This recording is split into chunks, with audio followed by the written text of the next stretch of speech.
So a while ago, they announced that not only were they doing a Dexter prequel, a Trinity prequel, and a Harrison spinoff. Obviously, that Harrison spinoff has kind of formed into being Dexter Resurrection, the continuation. They're just bringing Dexter back to life because nobody wants to watch Dexter without Dexter. So that's kind of what that morphed into. We're getting the prequel series right now, and it's actually a lot better than it had any right being. And then on top of it, we actually are getting this Trinity spinoff, which I thought was dead in the water.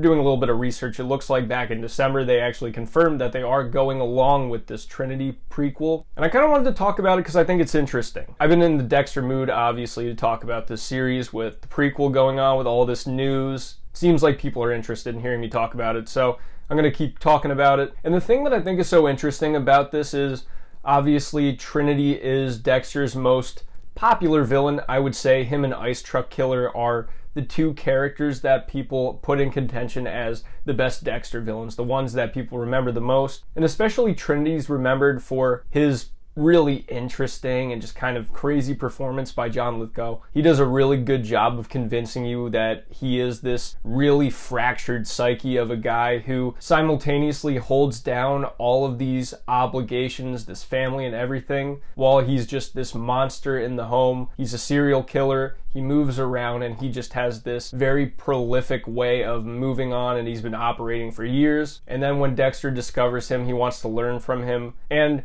some of my concern about this is that I think that Trinity partially might only work in the context of being a foil to Dexter. I think what works so much about season 4 is that you have this mirror held up to Dexter. He wants to have it all. Anyone in adult life knows that it's very difficult to kind of keep up with everything. It's hard to keep your work life, your personal life in check, your hobbies and everything. You can't do it all. And kind of simplistically having that, that is a very adult issue. It often feels like you don't have room for everything, time for everything, and you can't keep certain sides of yourself from bleeding into other aspects of your life. And this was the struggle that Dexter was having at the beginning of season 4.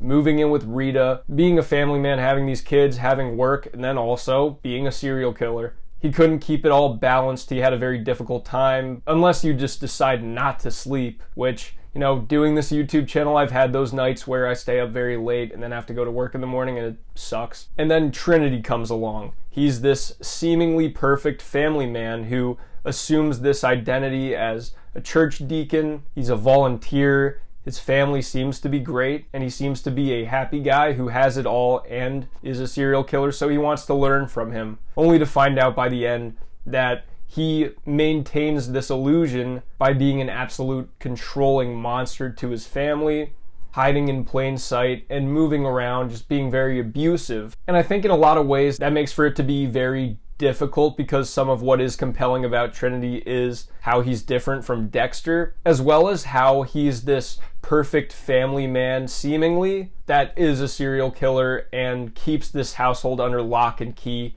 with that. So how they can make that work, I think that there's a couple of different avenues that they could take. I think number one, they really need to dive more into Trinity's psyche. They need to show what makes him tick. And the difficult thing with this is that we know his whole backstory already. We know a bit of why he is the way he is with his family history, and why he kills in these 3s, technically 4, because he encases these children to kind of give himself that preserved innocence. So what could make it work is showing a bit more about the way he ticks, what makes him tick, giving different dimensions to him as a character. Obviously, that sounds like kind of an obvious thing to say, but showing that I think would go a long way in fully fleshing out this version of Trinity, which would be played by a different actor. And that's the other thing that I think really needs to work about this. They need to get an actor who can give just as compelling of a performance as John Lithgow, and that feels impossible to me. And I don't want to say impossible because I think that in some cases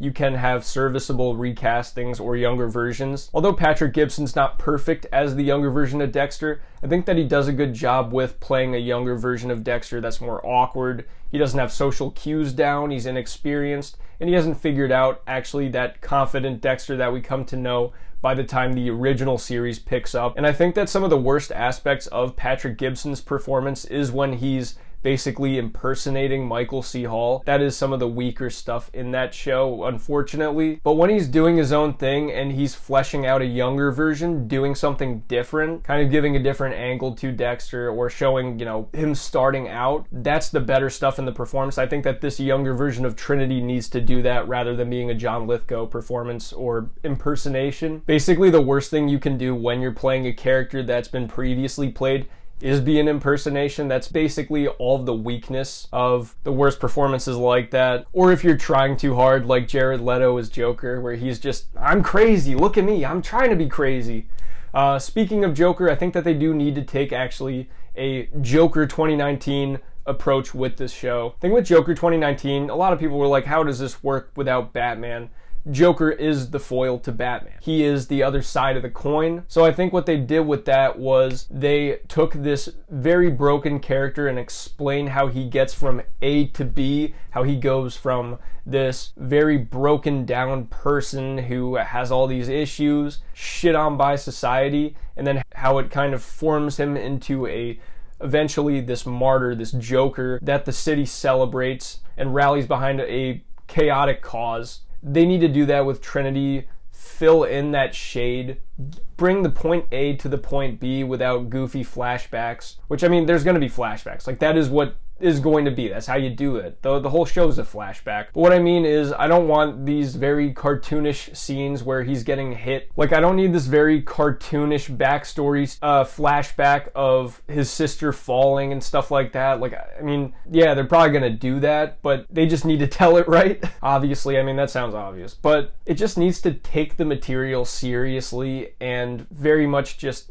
have this active development of this character, show how it affects him, and I think that the micro expressions need to be on point with that. You need to see how his brain works through his face, and in a lot of cases, you need a very good actor to do that. So I assume that it's not just going to be this younger version of Trinity that we're following. I assume that we're probably going to have the child version of him as well. So they just need to have that completely locked down. And hopefully it just doesn't come across as goofy. And it also can't just be a cash grab. This is another thing that I feel like just sounds obvious, but when these spin-offs and prequels and sequels and all that were announced, it sounded a bit like they just kind of wanted their hands on our pocketbook. Sounded like, okay, well, Dexter New Blood was a lot more popular than we expected it to be, so I guess we're just going to have to keep making more. We're going to make more Dexter, and we're going to milk this franchise till the cows come home. And you know what? Some of that I get. When something's popular and the people want more, I get why you want to do more. And that's fine with me, but I don't want this to feel unnecessary or just like a cash grab. And that was the thing I felt with the prequel, with Original Sin, was that I was worried it would feel like just an unnecessary cash grab. Everything is just,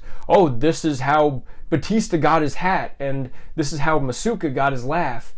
I thought it would be stuff like that, which a lot of prequels have done. I don't want this to be that. I want this to be a very deliberate character study of the Trinity Killer because he is such a fascinating character. And although I don't know if he works in the context without Dexter, I think they do need to still take that material to heart and think about it and craft a very intentionally character-driven story and narrative that delivers something that justifies this show's existence. Like I said, I don't want a show that just gives member berries, answers questions that nobody was asking. Like I said, how did Batista get his hat? How did Masuka get his laugh? Like with the Texas Chainsaw Massacre remake prequel, that movie pretty much hinges everything on how did the sheriff lose his teeth? How did the cousin lose his legs? Stuff where it's like, nobody really cares. Those aren't the things that are important. They need to lock in and just dive into this character's mind. John Lithgow is one of the great TV performances of all time as this character. And these are very big shoes to fill as a character. It's difficult to justify and figure out what could make this work, especially when we know his backstory, especially when we were given such a great rivalry with Dexter. There's a reason that this character has such a profound impact on the series and why he ends up being the villain that most people remember when they go back to Dexter. He had ultimately the biggest ripples of the show, enough to the point where they even brought John Lithgow back for a kind of flashback thing in Dexter New Blood because his impact, like he is the Thanos of the Dexter universe. It's weird to compare it to comic books, but he is that character. And if they're not going to do something interesting with him, if they're not going to actually justify giving us a show like this, I don't even know why they'd bother. I just really hope that the motivation behind this isn't just money. I hope that there is actually some curiosity on the side of Clyde Phillips as to why they want to do a show like this. Because if they do, you know, we could have something great with this. This could be a really cool show, and if it's done right, if it's set up right, and if it's not just Easter eggs and member berries, we could be in for something really cool. But let me know what you guys think in the comment section. I'd love to hear. Do you have any interest in the Trinity Killer show? I'd love to hear. Have a good one.